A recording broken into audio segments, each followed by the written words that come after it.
Dalam dunia ni, okay, circle of concern. Kalau kita buat, dia panggil apa?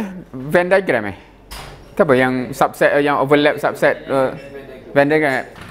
So anything that is within the circle is benda yang menjadi concern kita.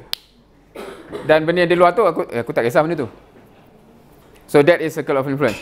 So siapa yang concern semua benda, circle dia benda besar lah. Sebab aku fikir aku je nak ada makan ke apa, circle dia kecil. So that's the idea.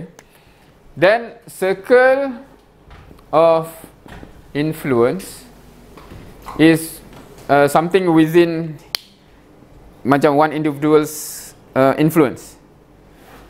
Diri dia biasa under dia punya influence lah. Anak dia ke, isteri dia ke, colleague kat pejabat ke, anyone yang dia boleh influence at any degree, right?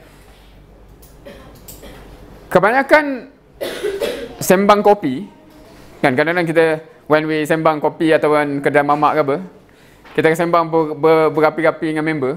Dia biasanya kat sini lah yang kita tak boleh buat apa pun. Itulah kita punya keadaan ekonomi negara ni. Itulah masalah rasuah. Tak tahulah apa-apa yang biasanya yang sebab kita. Ada tak yang sembang kopi dia benda yang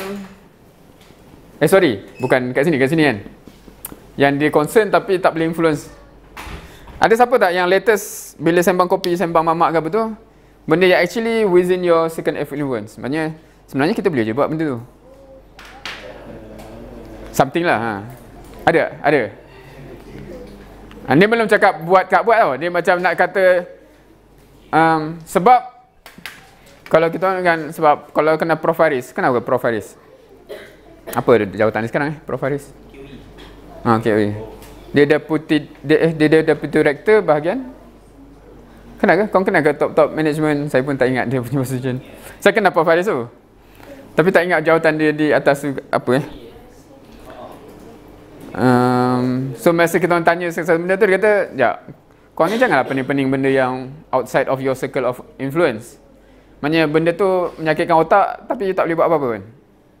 Right?